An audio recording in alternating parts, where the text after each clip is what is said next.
इय्याका नअबुदु व इय्याका नस्तईन। अल्लाह तेरी इबादत करते हैं और सिर्फ तेरे से मदद मांगते हैं मौला। लाहौर आज पहले तो मैं जिस तादाद में आप आज हॉकी स्टेडियम में आए, जश्न आज़ादी बनाने के लिए, मैं खास तौर पे अपनी बहनों को खुशामदीद कहता हूं। आज वो मुल्क खुशकिस्मत है जिसकी माएं और बहनें आजादी का जज्बा रखती हैं, जिनमें शऊर होता है। और वो मुल्क खुशकिस्मत है जिसमें इस तरह के जुनूनी बाशऊर नौजवान होते हैं। कितना सोना लग रहा है यार, कितना सोना लग रहा है यार। आज आपने तहम्मुल से और बड़े गौर से मेरी बात सुननी है। मैंने आज आपको हकीकी आजादी का रोड मैप देना है, रास्ता बताना है। और मैंने आखिर में हमने क्या कदम उठाने हैं हकीकी आजादी को हासिल करने के लिए, वो आज मैं सारी कौम को वो रास्ता बताऊंगा। मेरे पाकिस्तानियों, 4 किस्म की गुलामी होती है। 4 किस्म की गुलामी इंसान करता है। कायद आजम मोहम्मद अली जिन्ना ने हमें एक गुलामी से आजादी दिलवाई। मैं आज अपनी तकरीर के अंदर आपको वीडियोस दिखाऊंगा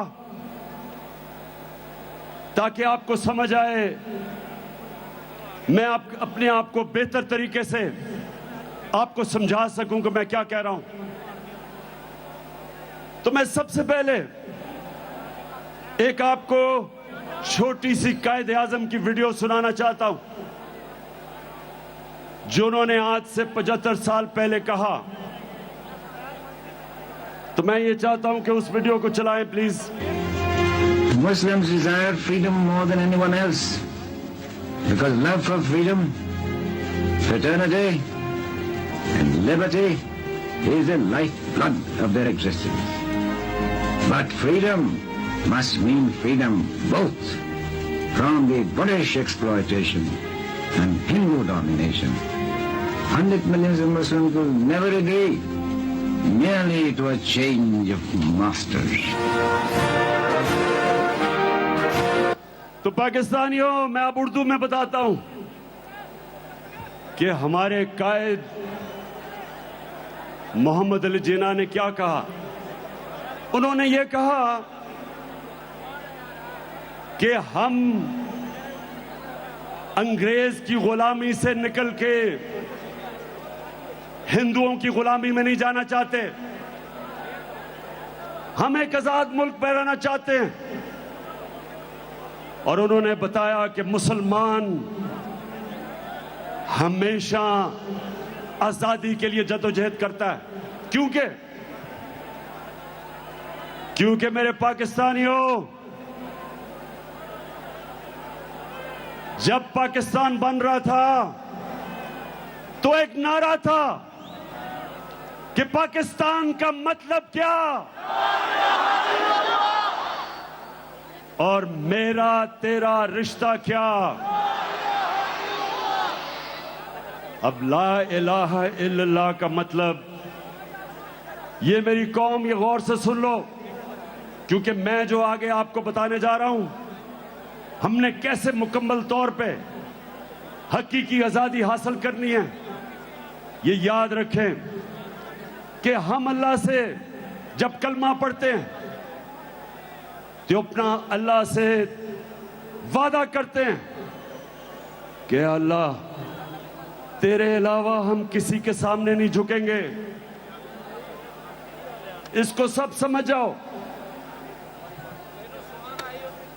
कि हमें बताया गया था शुरू में कि सिर्फ पत्थर के बुतों के सामने झुकना शिर्क है। आहिस्ता आहिस्ता हमें समझ आई, जैसे जैसे मेरी उम्र गुजरी तो मुझे समझ आई कि हर जब भी अपने ज़मीर का आप सौदा करते हो और राय हक से हटते हो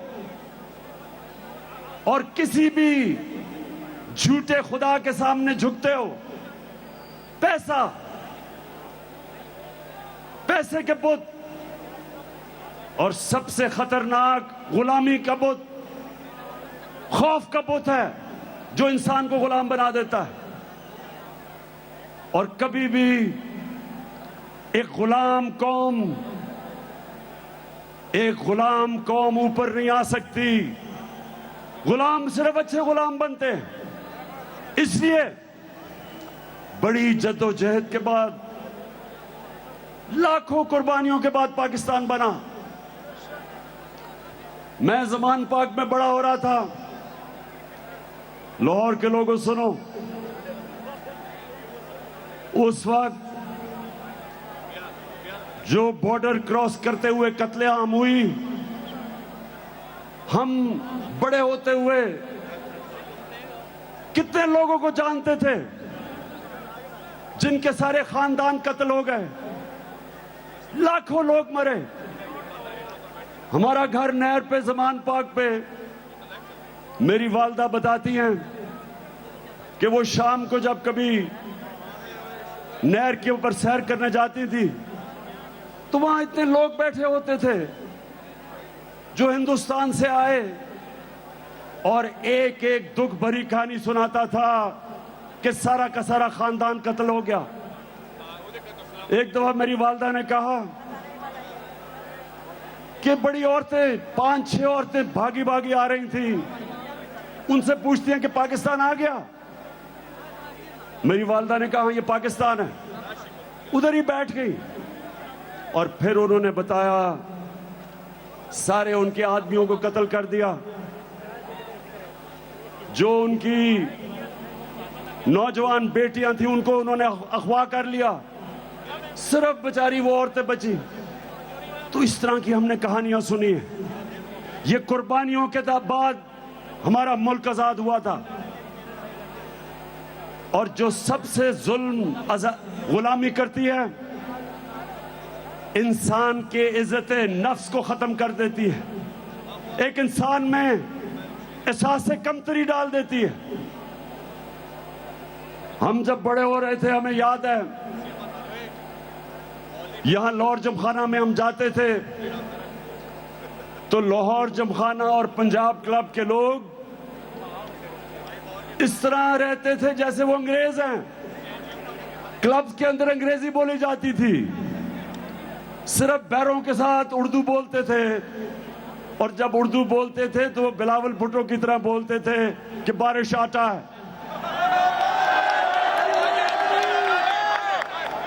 यानी कि एहसास से कमतरी ऐसे थी कि पाकिस्तानी अंग्रेज बनना चाहते थे और ये गुलामी करती है।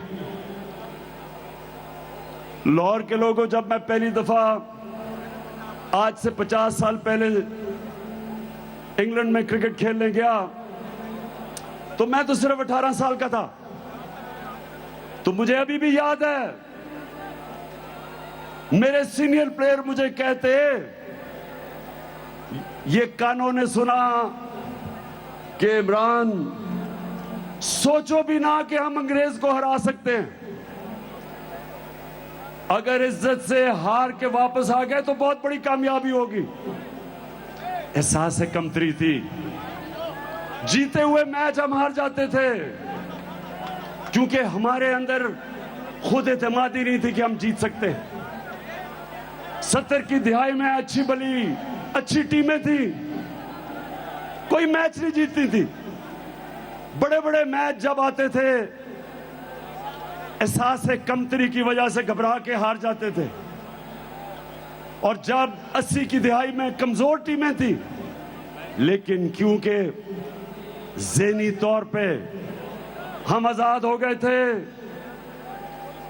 हारे हुए मैच जीतते थे।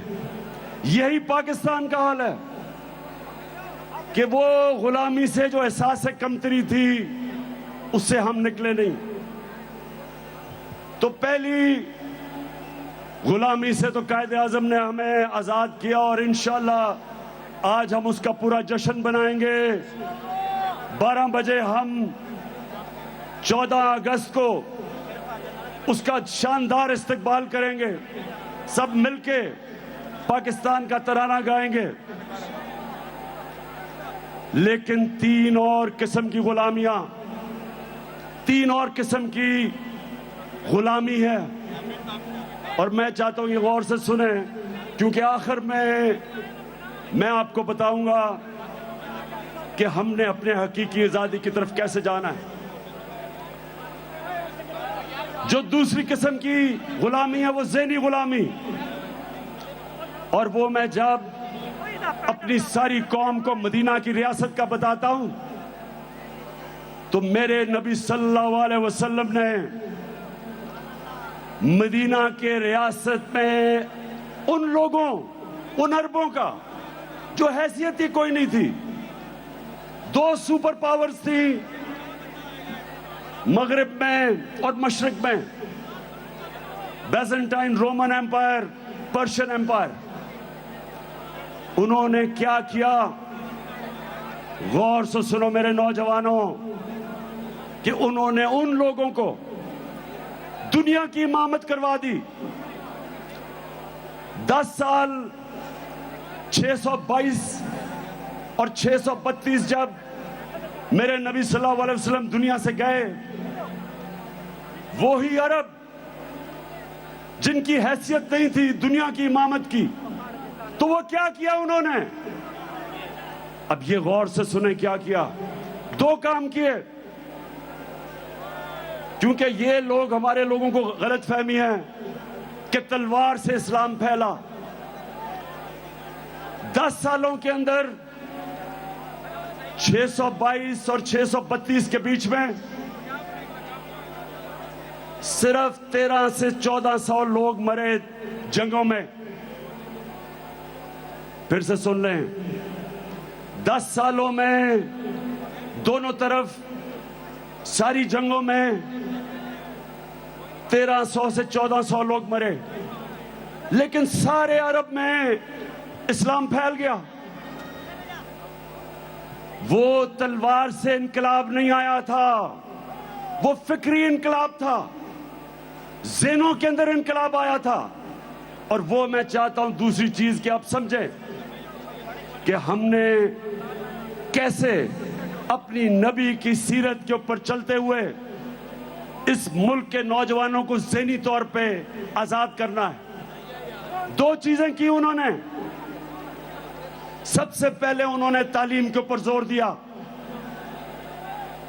उन्होंने कहा कि अगर चाइना भी तालीम हासिल करने के लिए जाना पड़े, इल्म के पीछे चाइना भी जाना पड़े, तो जाओ। मतलब उन दिनों में चाइना जाना का मतलब कि अपनी जान की बाजी खेलना। और कहा जब से तुम पैदा होते हो और जब तक तुम कब्र में नहीं जाते, इल्म सीखो। तालीम को उन्होंने इबादत बना दिया, आलिम का दर्जा उन्होंने ऊपर उठा दिया। जो जहालत की गुलामी थी उससे आजाद किया। और दूसरी आजादी, ये खास तौर पे आप सुन लो, दूसरी उन्होंने ज़हन कैसे आजाद किए? उन्होंने इंसानों को बताया कि ये जो खौफ है, पाकिस्तानियों गौर से सुनो, क्योंकि ये खौफ आपके ऊपर तारी किया जा रहा है आजकल। इससे मेरे नबी ने लोगों को कैसे आजाद किया? क्योंकि जो खौफ की गुलामी है वो सबसे खौफनाक गुलामी है। मैं बार बार लोगों को मिसाल देता हूं करबला की। मुसलमानों की तारीख में जो सबसे बड़ा सानिया हुआ, सबसे बड़ी ट्रेजेडी हुई, करबला के अंदर जब हजरत इमाम हुसैन पहुंचे तो कूफा के लोगों को पता था कि हजरत इमाम हुसैन राय हक पे हैं, उनको पता था। लेकिन यजीद के खौफ की वजह से, उसके जुल्म से डर के उन्होंने उनकी मदद नहीं की। और हमेशा कूफा के लोगों ने बाद में पछताए कि क्यों नहीं हमने उनकी मदद की और इस्लाम की तारीख की सबसे बड़ी ट्रेजेडी होने दी। तो नबी ने लोगों को कैसे आजाद किया खौफ से? उन्होंने कहा 3 सबसे बड़े खौफ हैं इंसान के। सबसे बड़ा खौफ मौत का खौफ, दूसरा खौफ कि मैं जलील ना हो जाऊं, मैं फेल ना हो जाऊं, और तीसरा खौफ मेरी रिस्क ना चली जाए, मेरी नौकरी ना चली जाए, मेरी बिजनेस ना बंद हो जाए। ये 3 खौफ की वजह से इंसान अपने जमीर पे कॉम्प्रोमाइज करता है, इंसान राय हक पे चढ़ने से डरता है। इन 3 खौफ की वजह से मैं जब पॉलिटिक्स में आया तो मैं जब पढ़े लिखे लोगों को कहता था कि मेरे साथ आओ पॉलिटिक्स में, अगर पॉलिटिक्स में करप्ट लोग हैं तो ईमानदार लोगों को आना चाहिए। मुझे अफसोस से कहना पड़ता है कि पढ़े लिखे और ईमानदार लोग ज्यादातर मुझे कहते थे पॉलिटिक्स बड़ी गंदी है, हमें जलील कर देंगे।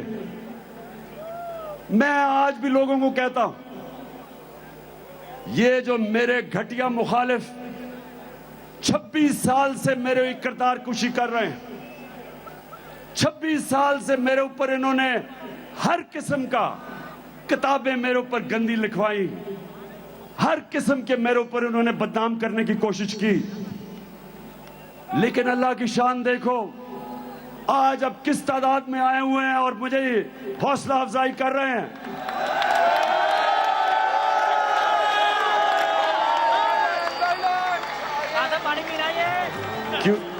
क्योंकि मेरे पाकिस्तानियों, ये अल्लाह ने कुरान में लिखा हुआ है कि इज्जत और जिल्लत मेरे हाथ में है।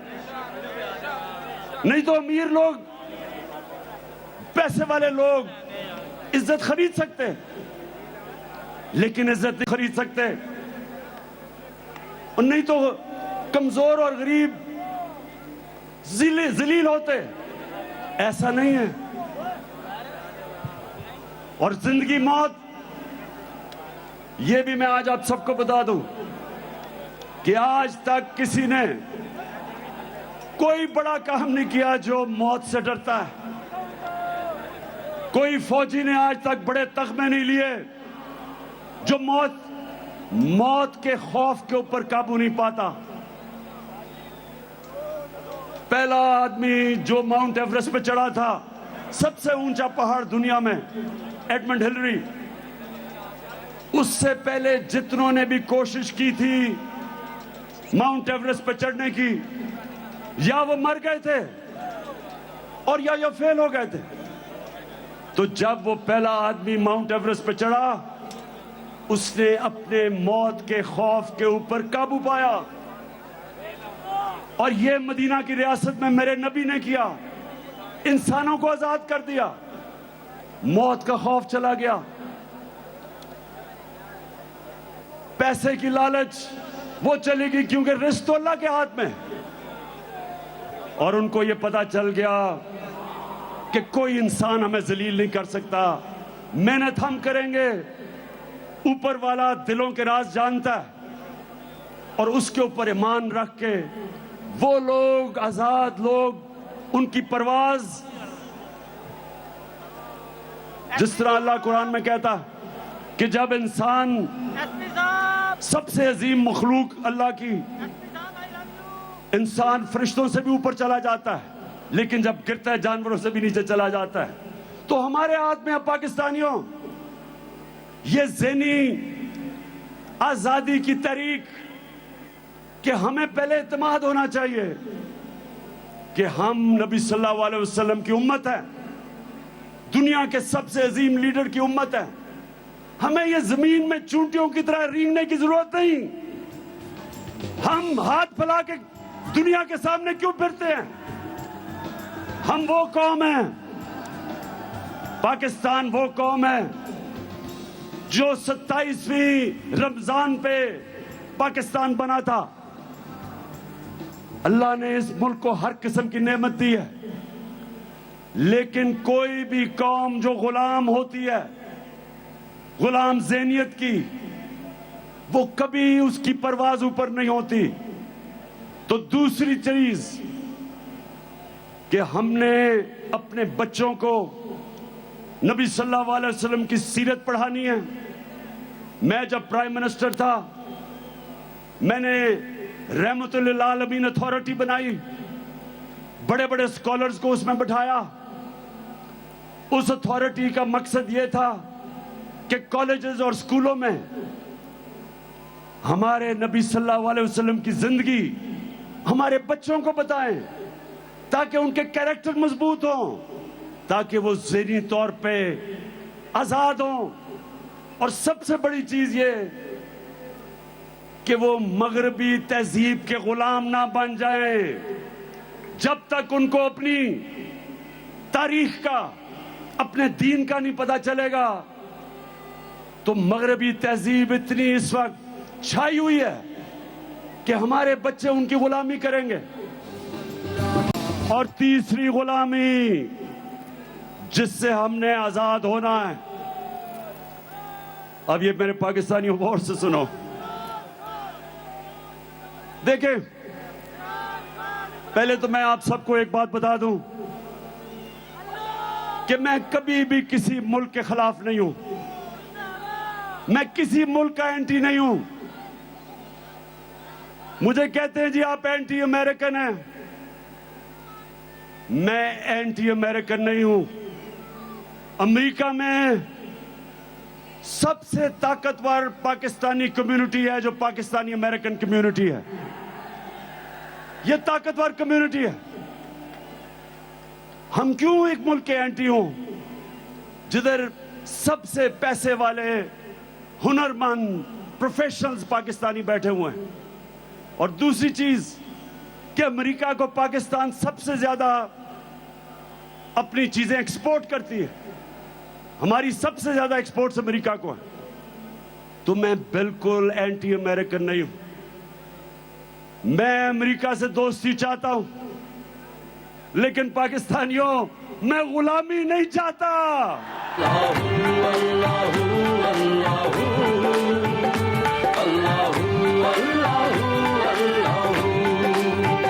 ये ज़मीं जब न थी, ये जहां जब न था, ये ज़मीं जब न थी, ये जहां जब न था, ये ज़मीं जब न थी, ये जहां। मेरे लाहौर के बाशऊर लोगों, गौर से अब सुनना। मैं अपनी असल चीजों पे आने लगा हूं, गौर से सुनना, क्योंकि मैंने आज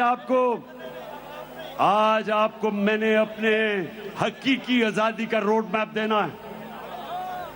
तो ये जरा गौर से सुन लें। मैं ज्यादातर पाकिस्तानियों से बेहतर अमेरिका को भी जानता हूं, मगरबी तहजीब को भी जानता हूं। क्रिकेट की वजह से कई साल मैं उनके बरतानिया में रहा, यूनिवर्सिटी उधर गई, दोस्तियां मेरी थी वहां। मैं उनके कल्चर को अंदर से जानता हूं। अब जो मैं आपको चीज सुनाना चाहता हूं वो ये कि मैं जो उनकी साइकी जानता हूं वो ये, अगर आप उनके पैरों में गिरते हैं वो आपको इस्तेमाल करेंगे। अगर आप उनकी चमचागिरी करेंगे वो आपकी इज्जत नहीं करेंगे, लेकिन अगर आप अपने मुल्क के मफादात के लिए खड़े होंगे उनको अच्छा नहीं लगेगा, लेकिन वो आपकी इज्जत करेंगे। तो मैं जब सियासत में आया आज से 26 साल पहले, 2 वजह से मैं पॉलिटिक्स में आया। एक, जिसकी मैं अभी जो चौथी गुलामी है उसकी बात करूंगा, इंसाफ के लिए, और एक इसके लिए जो हम अपनी खुददारी खो बैठे। मैं ये चाहता हूं कि आप चलाएं कि मैं जब 26 साल पहले पॉलिटिक्स में आया था तो मैं क्या कह रहा था, ताकि आपको ये ना लगे कि मैं ऐसे ही लोगों को वर्गलाने के लिए, वोट लेने के लिए मैं अमेरिका के खिलाफ बात करता हूं। ये जरा गौर से सुने कि मैं शुरू में जब पॉलिटिक्स में आया था तो मैं क्या कहता था। हमारी तहरीके इंसाफ, अगर आप इसकी फॉर्म देखें तो इसके ऊपर लिखा हुआ है अय्या का नाबुदो व अय्या का नस्ताईन, और वो इसलिए कि जो भी तारीख ज्वाइन करना चाहता है आपने किसी भी इंसान के सामने झुकना नहीं। करते हैं कभी अमेरिका के सामने, कभी बैंकों के सामने, कभी बैरूनी मुल्कों के सामने। मैं आपको ये बताना चाहता हूँ कि तहरीक इंसाफ का नस्ल ये है किया का नाबुदो व अय्या का नस्ताईन, यानी कि सिर्फ अल्लाह की इबादत करते हैं और उसी से ही मदद मांगते हैं, इंसानों के सामने नहीं हम झुकते। पाकिस्तान का मतलब क्या था? ला इलाहा इल्लल्लाह। ला इलाहा इल्लल्लाह का क्या मतलब है? अल्लाह तेरे सिवा किसी के सामने नहीं झुकूंगा। और ये भी मेरा आपसे वादा है, आज तक ना मैं कभी किसी के सामने झुका हूं, पाकिस्तानियों कभी आपको किसी के सामने झुकने नहीं दूंगा। Will you allow the American government to have CIA here in Pakistan? Absolutely not.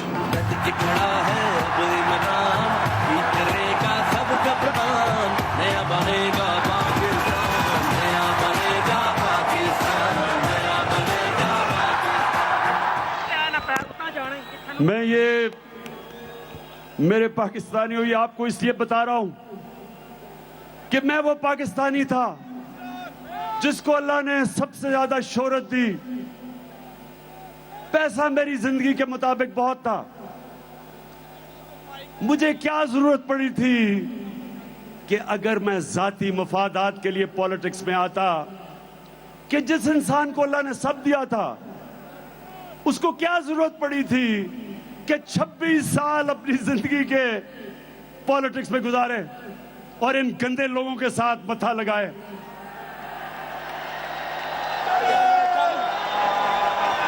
वो इसलिए और वो इसलिए कि पाकिस्तानियों, मेरे माँ बाप, जब मैं बड़ा हो रहा था हमेशा मेरी माँ ने और मेरे बाप ने कहा कि तुम्हें अंदाजा नहीं, तुम कितने खुशकिस्मत हो कि तुम एक आजाद मुल्क में पैदा हुए हो। हमारे से पूछो गुलामी क्या थी? अंग्रेज के ऑफिस में जाते थे तो आम जो उस वक्त इंडियंस थे उनके लिए सिर्फ चंद इंडियंस को बैठने की इजाजत थी। अंग्रेज के ऑफिस में आप खड़े रहते थे, उनकी कैंटोनमेंट थी, उनके क्लब्स थे, वहां कहीं ऐसे लिखा हुआ था कि इंडियंस और कुत्तों को इजाजत नहीं। ये होती है गुलामी। तो मैं बचपन से इस चीज का मुझे एहसास था और मैंने अपने मुल्क में एहसास कमतरी देखी अंग्रेज की गुलामी की वजह से। और हमेशा जब मैं क्रिकेट की खेलों में जाता था तो वो टीम जो कोई मैच नहीं जीतती थी, क्रिकेट की ग्राउंडों के ऊपर आहिस्ता आहिस्ता एक वक्त आया कि हमने अंग्रेजों को भी हराया, दुनिया को हराया, वर्ल्ड चैंपियंस बन गए। और मुझे फख्र था इस चीज का कि मैंने अपने मुल्क को ऊपर लेके गया। लेकिन मुझे हमेशा अफसोस होता था कि जब मैं अपने हुक्मरान, कोई बाहर से गोरा आता था, उसके सामने हाथ बांध के खड़े हो जाते थे, शर्म आती थी मुझे। और जब 26 साल पहले पॉलिटिक्स में आया तो ये जो आप सुन रहे हैं, ये आज से नहीं मैं बातें कर रहा। मेरी मोटिवेशन थी कि अल्लाह तूने मुझे कभी मौका दिया तो मैं अपने मुल्क को पैर पे खड़ा करूंगा, एक खुददार कौम बनाऊंगा और कभी किसी के सामने नहीं झुकने दूंगा। तो मैं अब जरा आपको वीडियोस दिखाऊंगा, जरा संभल के देखना। इन लोगों की मैं बात कर रहा हूं जो हमें शर्मिंदा करवाते थे, जिनको अपनी तो इज्जत नहीं थी, कौम की भी इज्जत मिट्टी में लगा देते थे।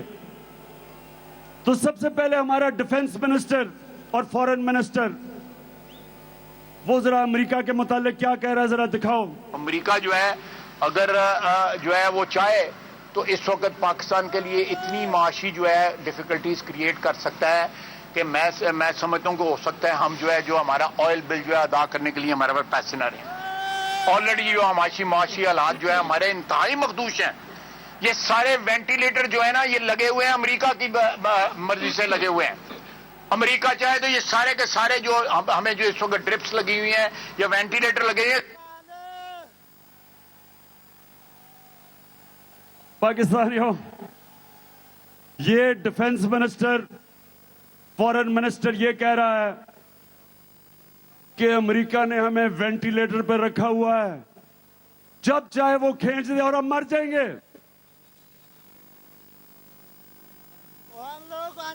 मैं पहले तो इससे पूछता हूं कि ये इस नौबत पे लेके कौन आया? 30 साल तो तुम दो खानदान इस मुल्क के ऊपर हुकूमत कर रहे थे, वेंटिलेटर पे डाला किसने? इस मुल्क का खुद पैसा चोरी करके बाहर महलात, अरबों डॉलर्स की प्रॉपर्टीज, बैंक अकाउंट्स, सारे शाहाना लाइफस्टाइल और कौम को मकरूज कर दिया। कौन जिम्मेदार है? तो पहले हमें मकरूज किया, अब हमें कहता है कि अगर हमने अमेरिका की गुलामी ना की तो हम मर जाएंगे। अब जरा मौजूदा प्राइम मिनिस्टर, क्राइम मिनिस्टर, जरा इसकी जरा सुने, जरा ये क्या फरमाते हैं मुल्क का प्राइम मिनिस्टर। मैं सऊदी अरब से होके आया हूँ, मैं यूएई के होके, अभी मैं तुर्की होके आया हूँ, और मैंने उन भाइयों को कहा कि आप हमारे बड़े अजीम भाई हैं, हमेशा आपने हमारी मदद की। और मैंने यही कहा, जब मैं आया हूँ तो आप समझेंगे शायद ये मांगने आया है। मैं मांगने नहीं आया, लेकिन मजबूरी है। जिस तरह माजी में 75 साल में आपने हमारा हाथ बटाया है, कुछ अर्सा आप हाथ बटा। मैंने कहा मैं वादा करता हूँ कि इंशाअल्लाह हम पूरी कौम हम मिलकर दिन रात मेहनत करेंगे, पसीना गराएंगे, अपने पाँव पे खड़े होंगे। अब मुझे बताएं, पाकिस्तानियों, मुझे बताएं आप कि जब आप मुल्क का प्राइम मिनिस्टर और उस मुल्क का डिफेंस मिनिस्टर ये कहते हैं कि अमेरिका के बगैर हम जी नहीं सकते, तो मुझे बताएं आप सबकी क्या इज्जत होगी? हरे पासपोर्ट की दुनिया में क्या इज्जत होगी? जिस मुल्क के प्राइम मिनिस्टर भिखारियों की तरह फिरते हैं, उस कौम के शहरियों की दुनिया में क्या इज्जत होगी? और मैं इसलिए पॉलिटिक्स में आया था क्योंकि मैं इंटरनेशनल क्रिकेट खेलता था और मुझे पता था कि हम जब दुनिया में जाते थे तो हमारे पासपोर्ट की हमें किस तरह बेइज्जत होना पड़ता था। वो इसलिए कि जब हुक्मरान भिखारियों की तरह अपनी बाहर जाते दें, डॉलर्स बाहर, और मुल्क को मकरूज करके और फिर झुके सामने, अब जरा देखें कि पाकिस्तान का प्राइम मिनिस्टर नवाज शरीफ जब प्रेसिडेंट ओबामा से मिला तो जरा उसको फरमाएं, उसकी जरा देखें कि हालत क्या थी, कंपें टांग रही थी।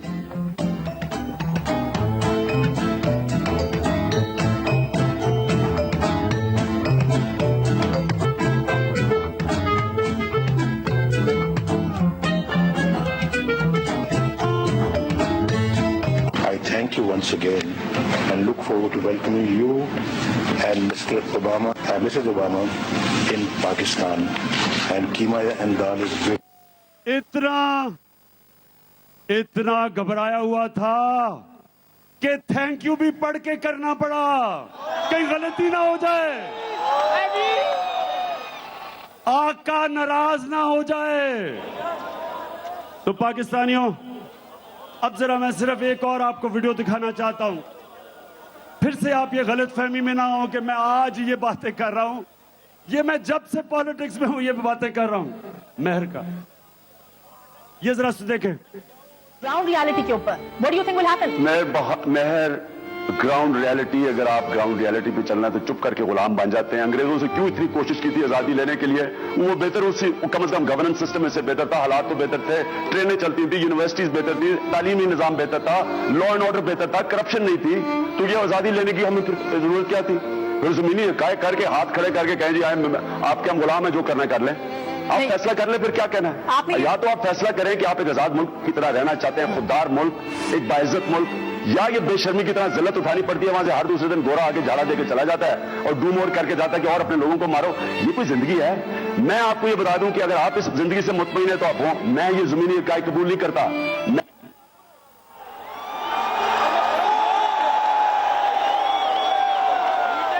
सो पाकिस्तानियों, जरा गौर, अभी 12 बजे तक मैंने अभी जरा आखिर पॉइंट पे भी आना है, लेकिन मैं ये समझाना आपको चाह रहा हूं कि मेरा जो कायद था, कायद आजम मोहम्मद अली जिन्ना, अपनी तारीख की किताबें पढ़ें, एक गुलाम हिंदुस्तान है, एक आजाद लीडर था, उसके सारे मुखालिफ इज्जत करते थे, खुददार था, कभी किसी के सामने नहीं झुकता था। हम उसको लीडर मानते हैं। और हम पाकिस्तानियों, आप ये सुना है, हमने कितनी भारी कीमत अदा की अमेरिका की गुलामी करके।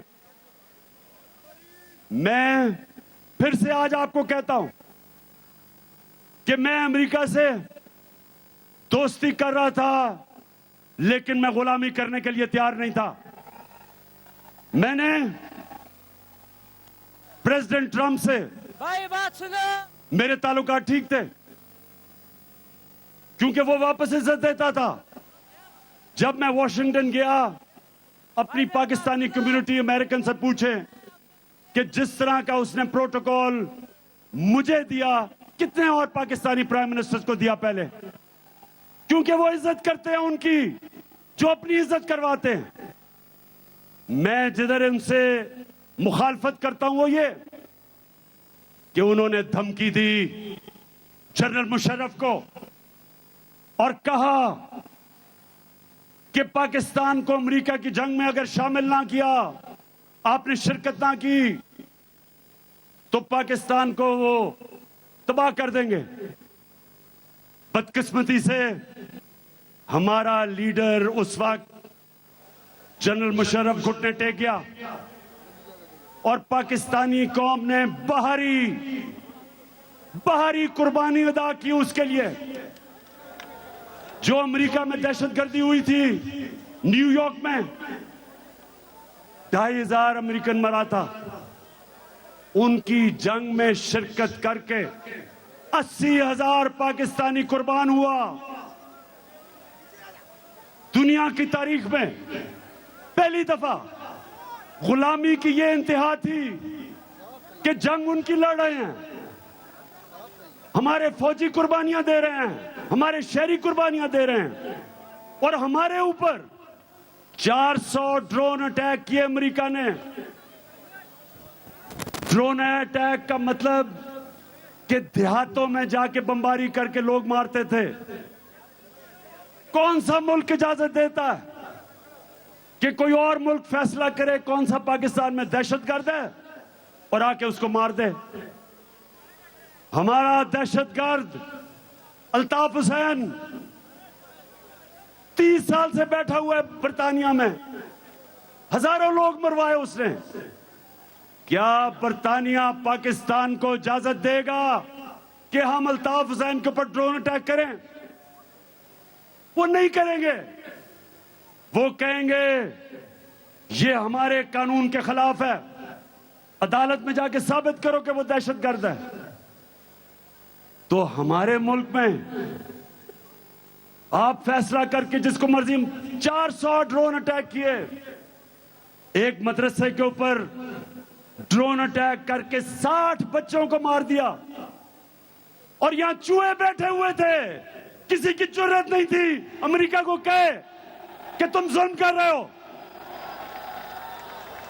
एक तहरीक इंसाफ ने ड्रोन अटैक्स के खिलाफ धरने दिए। बाकी ये जो नवाज शरीफ और आसिफ जरदारी, इनके मुंह से चू नहीं निकलती थी क्योंकि इनके अरबों डॉलर बाहर पड़े हुए थे और ये डरते थे कि कभी भी इनका पैसा जब्त कर सकते हैं। ये पैसे की पूजा करने वाले हमारे मुल्क में जुल्म हुआ, इन्होंने जुल्म होने दिया, हमें टिश्यू पेपर की तरह इस्तेमाल होने दिया। मैं एंटी अमेरिकन नहीं हूं, लेकिन मैं अपने लोगों के मफादात के ऊपर किसी किस्म की कॉम्प्रोमाइज नहीं करने के लिए तैयार। फिर जरा सुने, फिर सुने।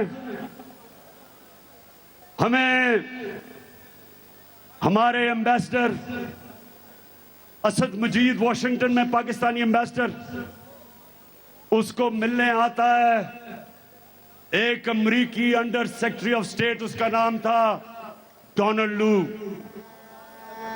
जरा गौर से सुने पाकिस्तानियों, ताकि आपको पता चले कि किस तरह हमारे मुल्क की जिल्लत हुई। वो आके हमारे एम्बेसडर को कहता है कि इमरान खान जो तुम्हारा प्राइम मिनिस्टर है, अगर तुमने आदम एतमाद की वोट पे उसको ना हटाया तो धमकी दी, तुम्हें मुश्किलों का सामना करना पड़ेगा। और कहता वो इसलिए कि वो रूस चला गया, रूस का दौरा किया उसने। जब मुझे ये पता चला, मैंने अपने फॉरेन ऑफिस को कहा कि ये होते कौन है मुझे कहने वाले कि मैं रूस क्यों गया? क्या मैं इनका गुलाम हूं? तो मेरे लाहौर के बाशऊर शहरियों, थक तो नहीं गए? ये आजादी की जश्न की राहत है। अभी मैंने आपको बताना है कि मैंने आपके साथ मिलके, आपने मेरे साथ मिलके इस मुल्क में हकीकी आजादी कैसे छीननी है। तो धमकी देता है कि जी रूस क्यों चला गया? मैं रूस इसलिए गया कि मेरे लोगों का फायदा था उसमें। मैं चाहता था कि मेरे लोगों को सस्ता तेल मिले। जो हिंदुस्तान रूस से 40% कम कीमत पे तेल ले रहा है, मैं चाहता था कि हमने जो 20 लाख टन गंदम खरीदनी है, हम रूस से सस्ते दाम पे लें। उनके सदर पुतिन से मैंने बात की थी, वो तैयार थे हमारी मदद करने के लिए। हमने गैस लेनी थी आगे जाके रूस से, तो वो इतना नाराज हुए कि जनाब इमरान खान को हटा दो। इसने हमारा हुक्म नहीं माना। अब मैं आपको दो मुल्कों के फॉरेन मिनिस्टर्स दिखाना चाहता हूं। पहले हिंदुस्तान का फॉरेन मिनिस्टर, उसको हुक्म दिया, उसको कहा कि जनाब आप रूस से तेल ना खरीदें। अब ये गौर से सुने, हिंदुस्तान अमेरिका का स्ट्रेटेजिक एलाय है। हमारा कोई अमेरिका के साथ अलायंस नहीं है। हिंदुस्तान अमेरिका का स्ट्रेटेजिक एलाय है। और उनको जब अमेरिका ने कहा कि आप रूस से तेल ना खरीदें, तो उनके फॉरेन मिनिस्टर ने क्या कहा, ये देखें। By purchasing this oil for national interest, India is being asked, are you funding this war? Tell me, buying Russian gas is not funding the war? I mean, why is it's only Indian money and oil coming to India which funds, but it's not gas coming to Europe which funds? I mean, look, somewhere, I mean, let's be a little even-handed out here. If countries in Europe and the West and the United States are so concerned, why don't they allow Iranian oil to come into the market?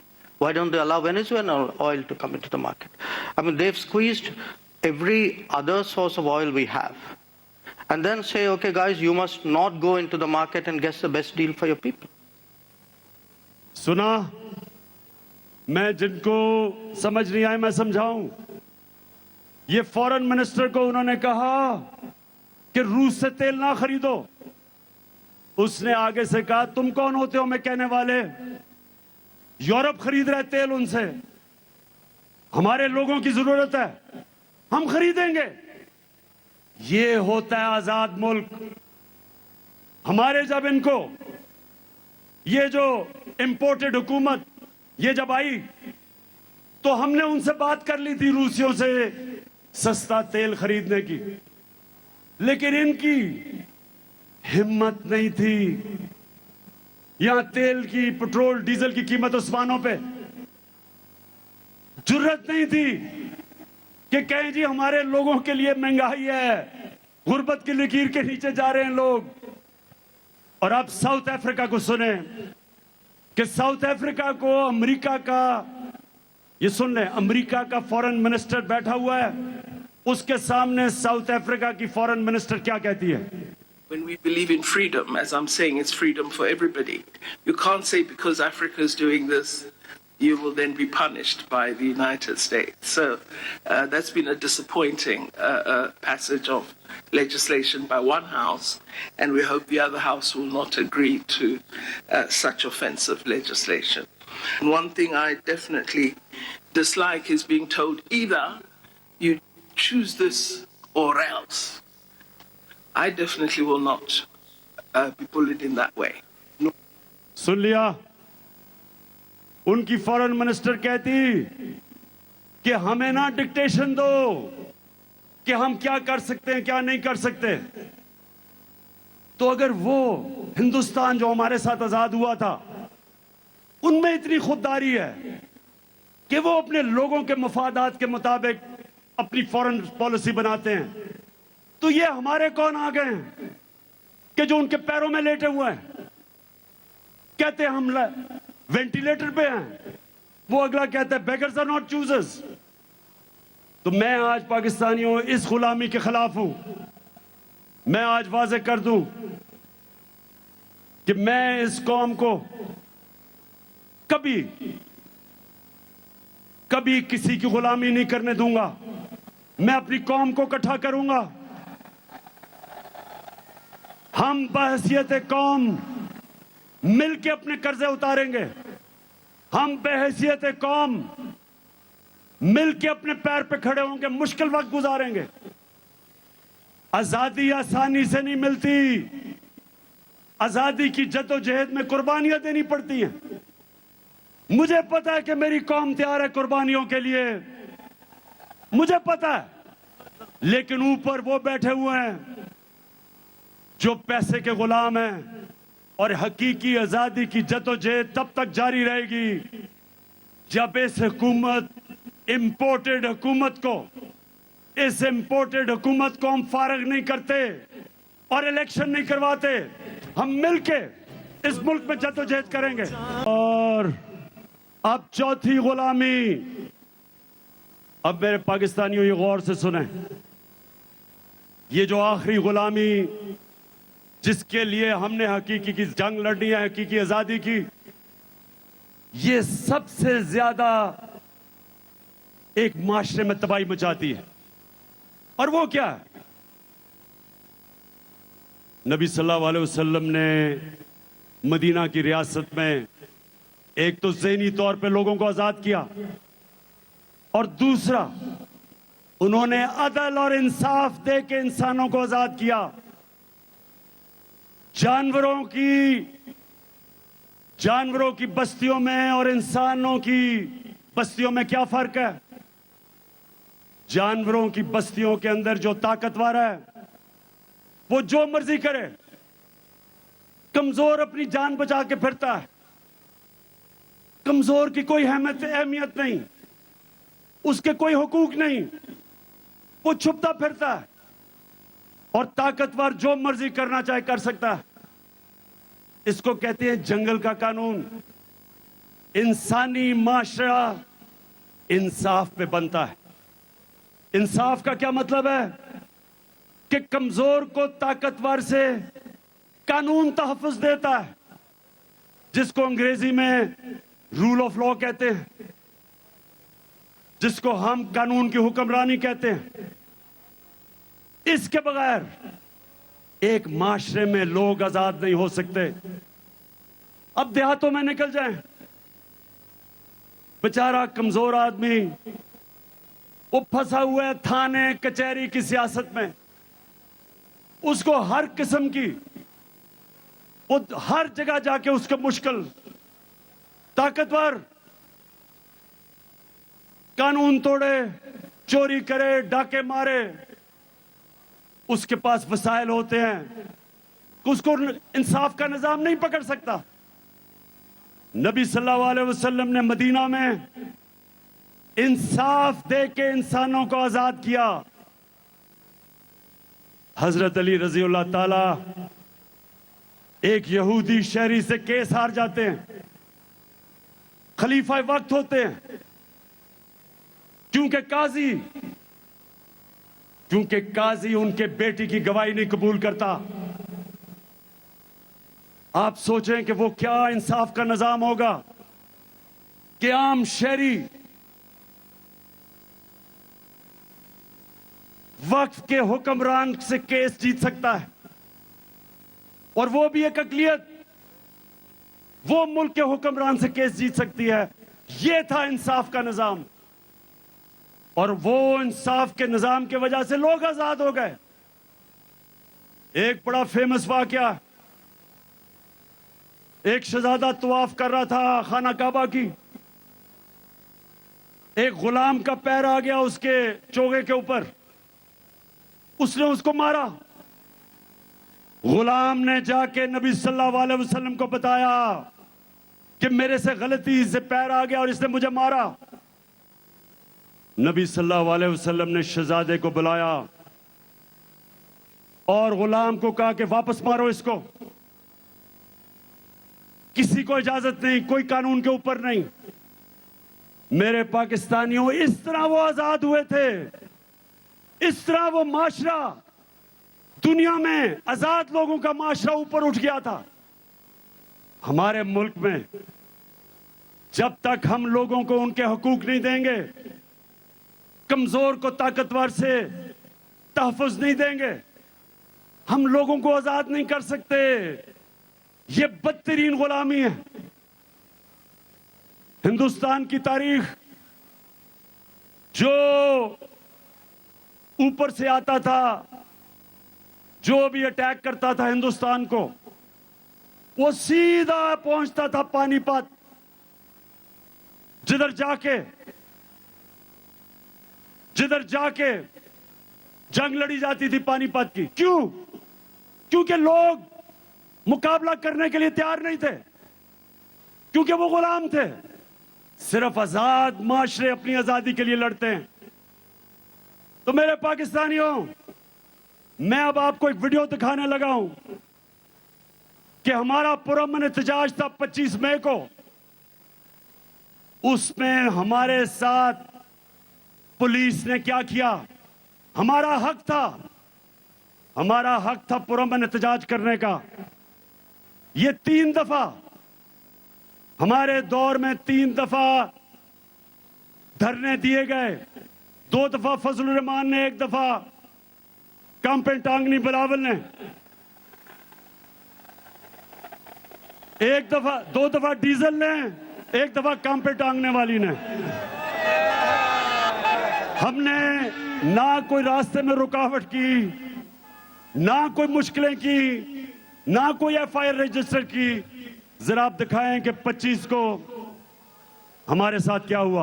भाई घर में सिर्फ ladies है कि आप लोग बगैर किसी वारंट के आप लोग घर में सिर्फ लेडीज और बच्चे और आप लोग घर के अंदर एंटर हुए हैं। सुबह 4 बजे हुए हैं। ये देख लें, ये क्या कर रहे हैं आप लोग? डराने के लिए आए हैं औरतों को। सिर्फ हम औरतें हैं घर पे और बच्चे हैं। या आप हमारे घर में क्यों एंटर हो गए हैं? आप हमें हरास करें इतना ओपनली, आप हमारे घर में एंटर हो गए। मुझे मैं क्यों दरवाजा तोड़े? नहीं, बदतमीजी नहीं करेंगे आप, बिल्कुल नहीं। आप शर्म होनी चाहिए।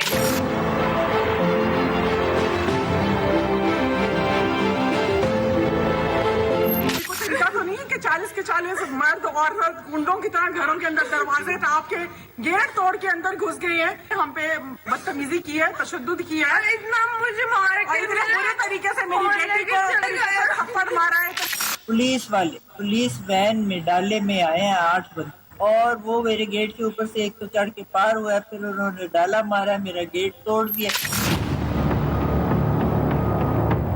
क्या हुआ है? क्या हुआ?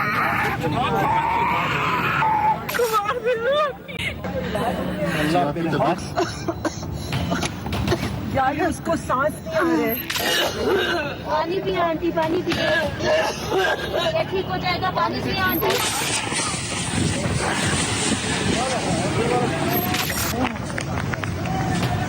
बाबा आंखों पानी ओ बगैर तो छोटे-छोटे बच्चों में चैलेंज हो रही है यहाँ पे। फैमिली और बच्चों में चैलेंज हो रही है यहाँ पे। और इसको शेल मुंह पे इन्होंने मारा निशाना लेके।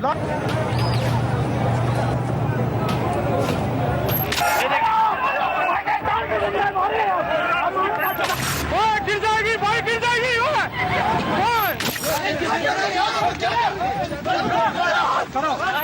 सर फाड़ दिया इन नकारा खबीस लोगों ने। इन लोगों ने ख्याल नहीं किया।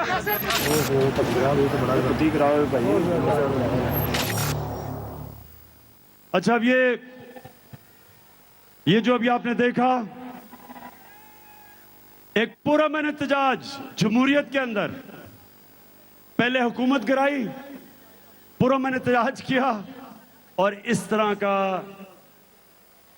इस मुल्क की पुलिस ने मुल्क का आईन भी तोड़ा, मुल्क का कानून भी तोड़ा और कमजोरों के ऊपर दहशतगर्दी की, खौफ फैलाने के लिए। अब मैं जरा एक और, अभी हालिया में शहबाज गिल, उसको उठा लिया, चले वो कानून के सामने जाएगा, लेकिन तशद्दुद किया उसके ऊपर। उसको हर इंसान को मौका मिलना चाहिए अपने आप को बेकसूर साबित करने का। ये तो इंसाफ का निजाम है, इंसाफ का तकाजा है।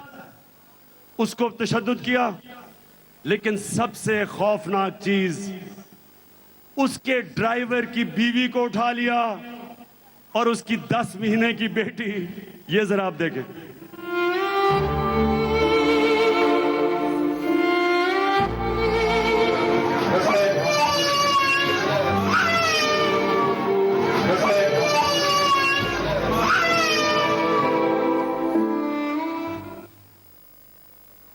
ये मैं आपको ये इसलिए दिखा रहा हूं, पाकिस्तानियों, इसलिए दिखा रहा हूं कि लोगों के ऊपर खौफ तारी किया जा रहा है कि किसी तरह ये कौम डर के, खौफजदा होके, इनकी दहशत की वजह से कबूल कर ले ये चोरों और डाकुओं को। जो भी ये कर रहे हैं सारे साजिशी। आज मेरी आवाज कान खोल के सुन लो, ये कौम जो मर्जी अब कर लो, तुम इस कौम को नहीं रोक सकते। लाइट्स भी जलवा दें, लाइटें, फोन्स की लाइटें। ताबीर है ये वतन प्यारा वतन सरमाया ईमान है, ये वतन मेरा वतन माशाल्लाह। ईमान है। बस अभी और जश्न बनाएंगे, फिक्र ना करो। पहले से मैं अपनी बात खत्म कर लूं। देखें, अब वैसे आज मैंने अपनी जिंदगी में सबसे बेहतरीन 14 अगस्त बनाया, लेकिन मैं आपको जो इस कौम के खिलाफ साजिश हो रही है वह मैं पहले वो साजिश बताऊंगा और उसके बाद बताऊंगा कि हमने कैसे इस साजिश को खत्म पाश करना है। साजिश क्या हो रही है, थोड़ा खामोशी से सुन लें ताकि आपको समझ आ जाए कि जो बैरूनी मुल्क की साजिश जिनके साथ इस मुल्क के मीर जाफर और मीर सादक मिले हुए हैं, जिन्होंने हमारी हुकूमत गिराई, और अब वो क्या साजिश कर रहे हैं, थोड़ी खामोशी से सुने। पहले उन्होंने हमारी हुकूमत गिराई, इनका ख्याल था कि लोग मिठाइयां बांटेंगे, कौम सड़कों पे आ गई, करोड़ों लोग पाकिस्तान की सड़कों पे निकले। सारों ने निकल के कहा कि ये जो तुमने साजिश की है और हमारे मुल्क के ऊपर इस मुल्क के बड़े बड़े डाकुओं को मुसल्लत किया है, कौम सड़कों पे निकलाई। इन्होंने फिर आपके सामने लोगों के ऊपर खौफ तारी करने की कोशिश की। 25 मई को इन्होंने औरतों को आपने देखा घरों में घुस के डराया, 3 लोग शहीद हुए। इन्होंने समझा कि अब लोग डर के सहम गए, लेकिन जब पंजाब के बाय इलेक्शन आए, कौम सड़कों पर निकलाई। धांधली के बावजूद हमने इनको शिकस्त दी, फेंटा लगाया। जिस तरह वाहिद कप्तान था मैं जो हिंदुस्तान में गया और हिंदुस्तान के अंपायरों के बावजूद हिंदुस्तान को फेंटा लगा के आया। इस बारी इन्होंने इंतजामिया को साथ मिलाया, अंपायरों को साथ मिलाया, पुलिस का इस्तेमाल किया, और वो सिकंदर सुल्तान जो एक बददियानतदार इलेक्शन कमिश्नर, उसने पूरी मदद की इनकी, हर किस्म की धांधली की। और सिकंदर सुल्तान वो तो एक बुज़दिल आदमी है, उसको तो पीछे से एक बूट पड़ा, इसलिए उसने एक जूता पड़ा तो उसने पूरी मदद की। इस सारे के बावजूद अवाम, कभी बाय इलेक्शन में ऐसे अवाम नहीं निकली। लाहौर के लोगों में खास तौर पे तो आपको सलाम करता हूं कि आपने बुरी तरह शिकस्त दी इनको। उसके बाद इन्होंने एक नया प्लान बनाया जो मैं आप सबके सामने रख रहा हूं। प्लान ये बनाया है कि इमरान खान के खिलाफ केसेस करो, इलेक्शन कमीशन में तोशाखाना का केस, फंडिंग का केस, किसी तरह इसको डिस्क्वालीफाई करो, और इसको डिस्क्वालीफाई करके उधर से नवाज शरीफ को बुलाओ, वो भगौड़े को बुलाओ जो झूठ बोल के बाहर भागा हुआ है, और फिर कहो कि देखें हम इमरान खान को भी लड़ने देंगे और नवाज शरीफ को भी अगर उसका जो बैन है वो हटाया जाए। जो भी ये साजिश कर रहे हैं कान खोल के सुनो। इमरान खान कोई डील नहीं करने लगा।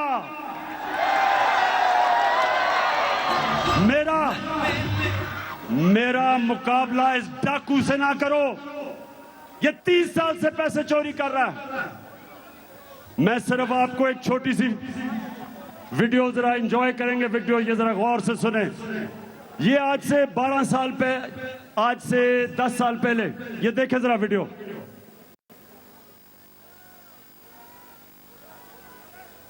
चलो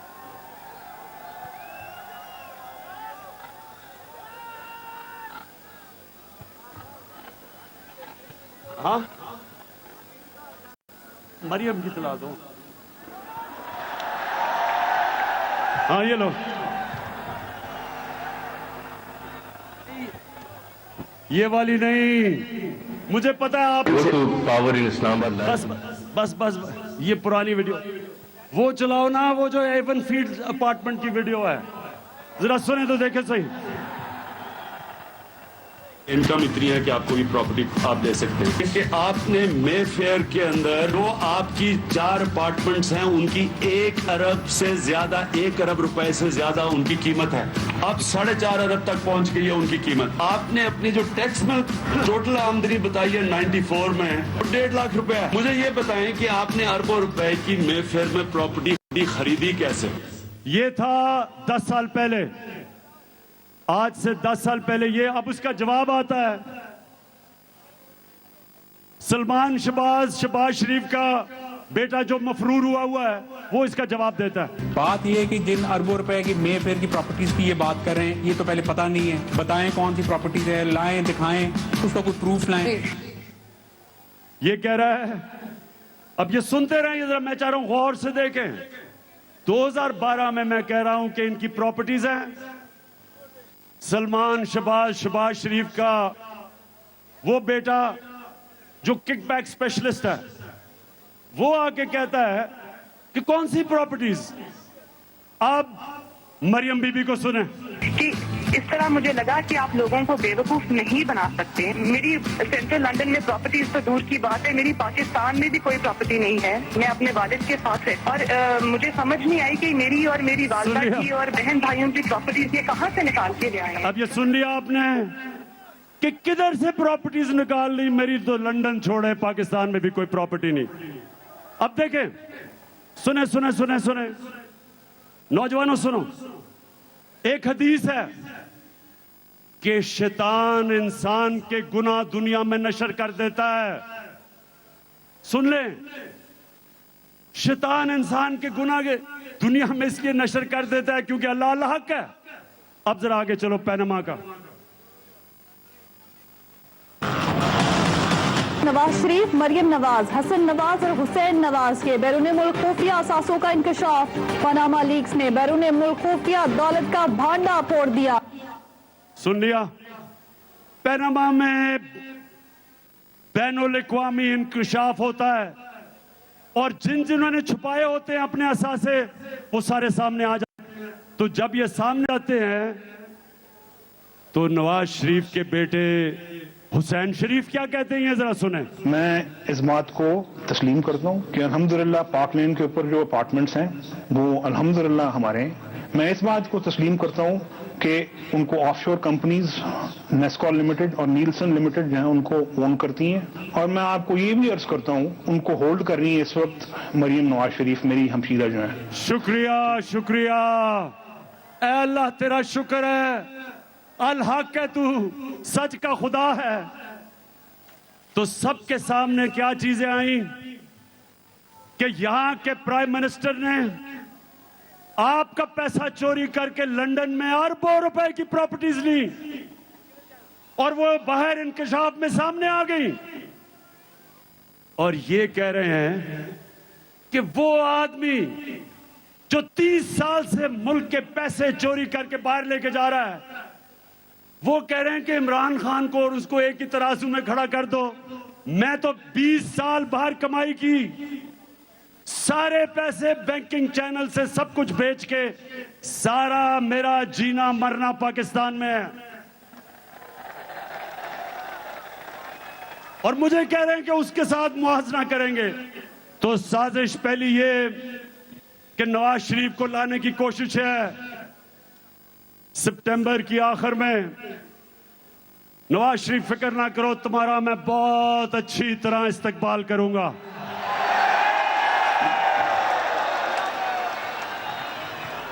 साजिश, एक मिनट, साजिश दूसरी कि इमरान खान के ऊपर केसेस करो, किरदार कुशी करो। ये वो जो टीवी स्टेशन लिफाफों वाले, पैसे लेके जमीर बेचने वाले, उनके जरिए इमरान खान की किरदार कुशी करो, उसको बुरा भला करो, उसको डिस्क्वालीफाई करो।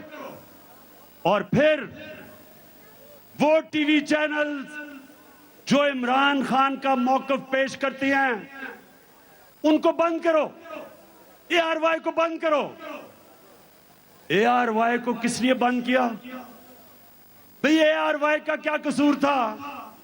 उसको क्या पता था कि शहबाज गिल क्या कह देगा प्रोग्राम में? ARY का क्या कसूर था? उसका कसूर यह था कि वो इमरान खान का मौकफ पेश करता है, जबकि ये दूसरे किराए के टट्टू, जमीर फरोश, ये वो चैनल्स जो किरदार कुशी करते हैं। और फिर सोशल मीडिया के लोगों के ऊपर क्रैकडाउन, सोशल मीडिया के बच्चों को टेलीफोन करके धमकियां, उनको डराना, उनको पकड़ लेना, खौफ फैलाना कि किसी तरह सोशल मीडिया भी इस मुल्क में इमरान खान की आवाज सामने ना लेके आए, उसको भी बंद कर दो। और उससे भी खौफनाक चीज, ये एक और साजिश चल रही है कि हमारी अदलिया को तकसीम करने की, ताकि अदलिया से अपने फैसले करवाए जाए। मीडिया का मुंह बंद करो,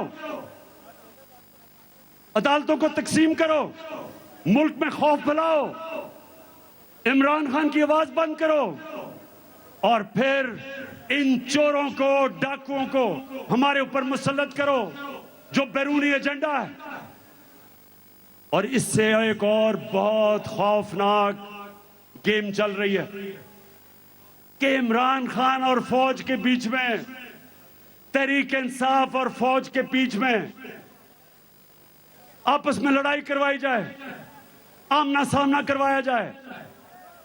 मेरे पाकिस्तानियों, मैं 18 साल का था जब मैं बांग्लादेश, तब ईस्ट पाकिस्तान था, मार्च 1970 मैं ईस्ट पाकिस्तान मैच खेलने गया अंडर 19 का। हमें यहां मीडिया पे ब्लैकआउट था, डिक्टेटर का जमाना था, मीडिया के ऊपर पाबंदियां थी, हमें पता ही नहीं था कि ईस्ट पाकिस्तान में क्या हो रहा है। जब मैं वहां मैच खेलने गया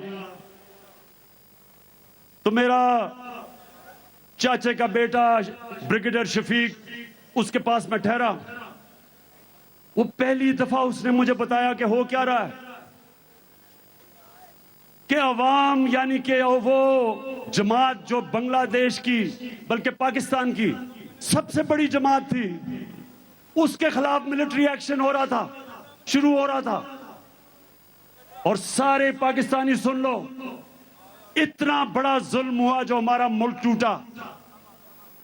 बड़ा सानिया हुआ पाकिस्तान से कि जब आप फौज को और सबसे बड़ी मुल्क की जमात का आमना सामना करवाते हैं तो नुकसान तो मुल्क का है।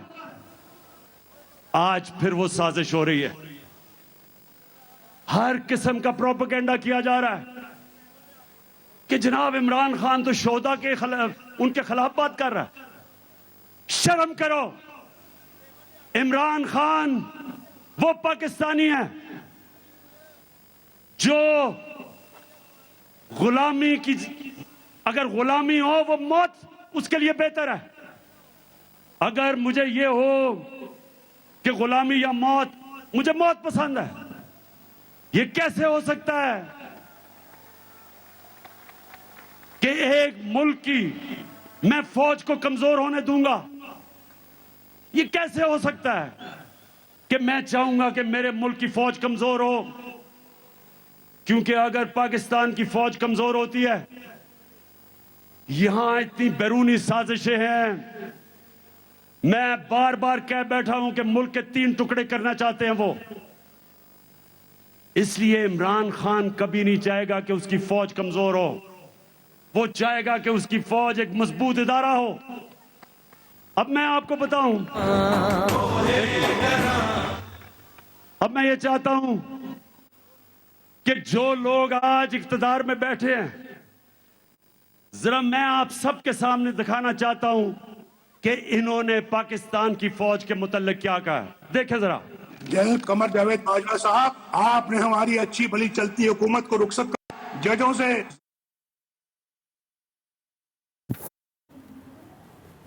आज कैंपेन चलाई जा रही है कि पाकिस्तान की फौज, कि पाकिस्तानी, हम तहरीक इंसाफ फौज के खिलाफ हैं। जो लोग इस मुल्क में हकीकी आजादी चाहते हैं, वो हमेशा चाहेंगे कि हमारी फौज मजबूत हो। और कभी मैं जब तनकीद करता हूं तो मेरी तनकीद तामीरी होती है। जिस तरह एक बाप अपने बच्चों के तनकीद करता है उनकी इस्लाह करने के लिए, मेरी इस तरह की तनकीद नहीं होती इन चोरों की तरह, जिनके एजेंडा कुछ पैसे बाहर पड़े, बाहर के लोगों की गुलामी करने वाले, पैसे की बुत की पूजा करने वाले, जिनके बच्चे बाहर, पैसे बाहर, ईदें बाहर, शॉपिंग बाहर, इलाज बाहर, और वो मुझे कह रहे हैं कि जनाब इमरान खान गद्दार है। मैं आज अपने सारी कौम के सामने कहना चाहता हूं कि ये जो साजिश की जा रही है कि मुल्क की सबसे बड़ी जमात को फौज के सामने खड़ा करने की, ये मुल्क के खिलाफ साजिश है। ये एक बैरूनी साजिश का हिस्सा है इस मुल्क को कमजोर करने का। ये जो चोरों को ऊपर बिठाया था बैरूनी साजिश के तहत, ये मुल्क को कमजोर करने के लिए चोरों को ऊपर इसलिए लेके आए थे कि इनसे जो भी कहें करवा सकते हैं। मेरे पाकिस्तानियों, मैं आज खास तौर पे इस प्रोपेगेंडा जो चल रहा है, सोशल मीडिया के लोगों को पकड़ पकड़ के लेके जा रहे हैं।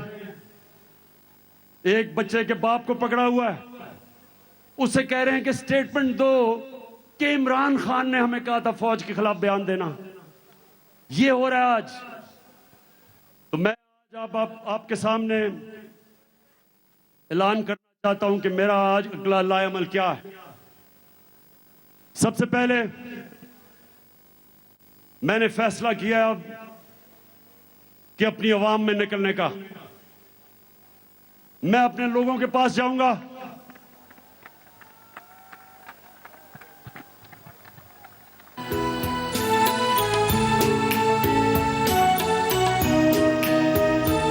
मैं पूरा टूर प्लान बनाया हुआ। अगले हफ्ते पिंडी जलसा करने जा रहा हूं। उससे अगले, बल्कि उसके चंद दिनों के बाद कराची इंतजार करो मेरी, मैं आ रहा हूं। मैंने बड़ी देर से, मुझे मौका नहीं मिल रहा कि ये जरदारी का भी सही माने में मुकाबला करने का। मैं आ रहा हूं इसके पास भी। ये पाकिस्तान का बड़ा लुटेरा जिसने जो जुल्म किया है सिंध की आवाम से, जो गुलाम बनाया हुआ है इसने सिंध के लोगों से, उन बेचारों के ऊपर FIRs, गुंडों से मार पड़वाना, जेलों में डालना, उनका पैसा खा जाना, जहालत में रखना, और सिर्फ इसलिए कि सिंध का पैसा लूट के ये बाहर ले जाए। तो इंशाअल्लाह सिंध में आपके पास भी आ रहा हूं। सखर का भी मेरा प्लान है, हैदराबाद आ रहा हूं, इस्लामाबाद जा रहा हूं, पेशावर तैयार हो जाओ, उधर भी आ रहा हूं, मर्दान आ रहा हूं।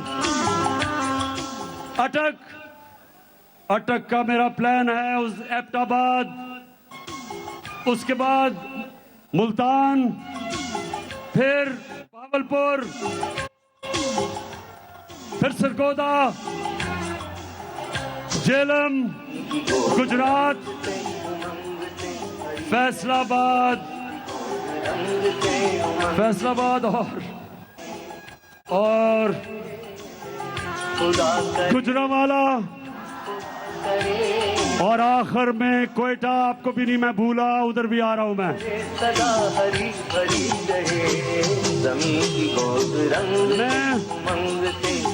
मैं अवाम में निकल रहा हूं, मैं सारी अपनी अवाम को तैयार कर रहा हूं। हमारी हकीकी आजादी की जंग अपने आखिरी और फैसला कुन मरहले पे है। मेरी कौम तैयार हो जाओ। मैंने अपनी सारी पार्टी, उनकी सारी तंजीमें, सबको मैंने पैगाम पहुंचा दिया कि आप तैयारी करें। एक मैं टाइगर फोर्स बना रहा हूं नौजवानों का, और उसमें हमारी बेटियां होंगी, नौजवान होंगे।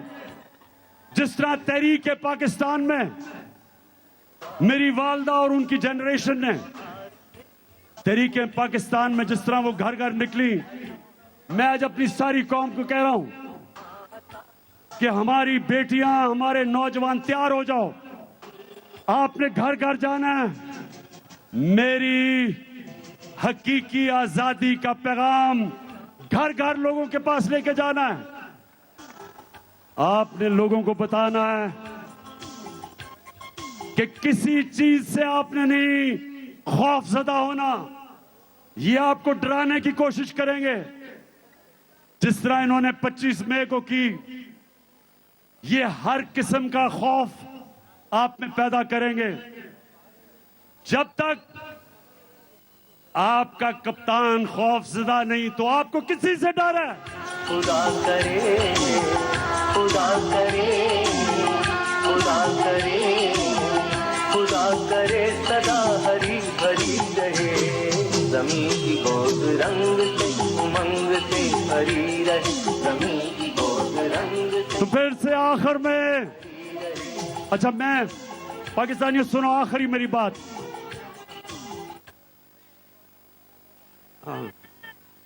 हाँ, आखिरी बात मेरी सुन लो तराने से पहले।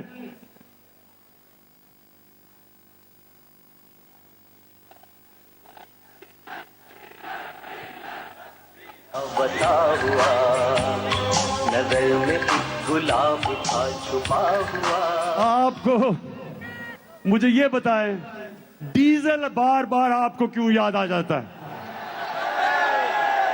वैसे इन तीनों की जब इन तीनों की शक्लें नजर आई साथ साथ, थ्री स्टूजेस की, जरदारी, चेरी ब्लॉसम और डीजल,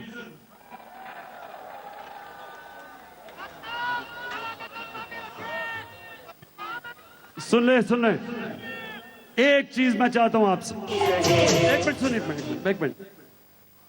कायदे आजम से जब किसी ने पूछा, कायदे आजम के बड़े बुरे दिन थे 1937 में, एक सीट जीते वो, बड़ी आराम की जिंदगी गुजारे थे लंदन में। वहां से वापस आए, इलामा इकबाल ने उन्हें कहा था कि मुसलमानों की आपके बगैर लीडरशिप नहीं आती। तो कायदे आजम जब वापस आए तो एक सीट मिली।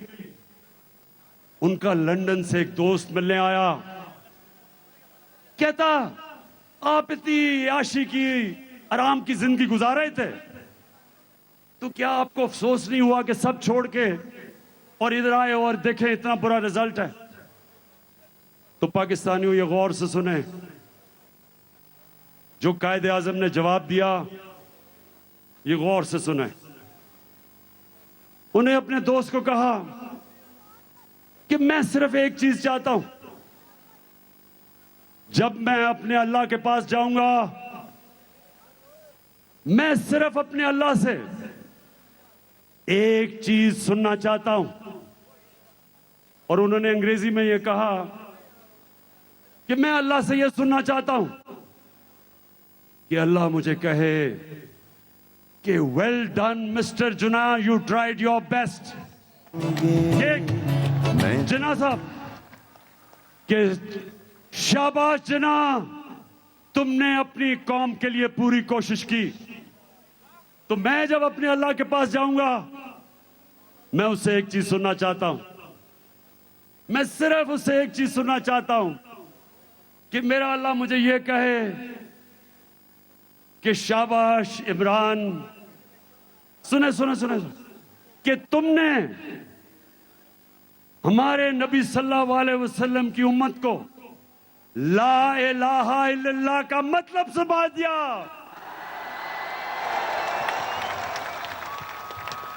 अच्छा, अब मिलके आज हम सारे कौमी तराना 14 अगस्त को हम इस्तकबाल करते हुए गाएंगे। किधर है? इधर आओ, इधर आओ। सलमान ऊपर आ।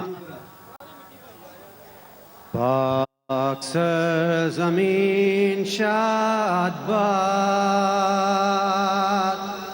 ईश्वर हसीन शाद बाद, तू निशाने अज़्मे आली शान, अर्ज़े पाकिस्तान मरकज़े यकीन शाद बाद।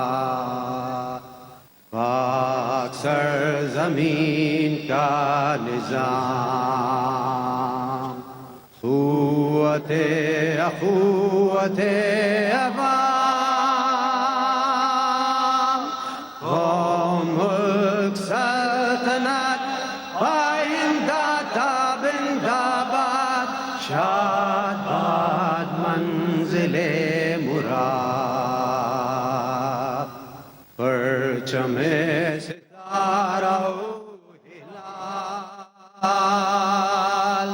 रहबरे तरक्कियो कमाल, तर्जुमाने माज़ी शाने हाल, जाने इस्तक़बाल, साये दाए ज़ुल्जलाल। पाकिस्तान! अब मैं नूरुल कादरी साहब को अभी नहीं एक मिनट रोको। मैं चाहता था कि नूरुल हक कादरी साहब हमारे शोधा के लिए दुआ करें।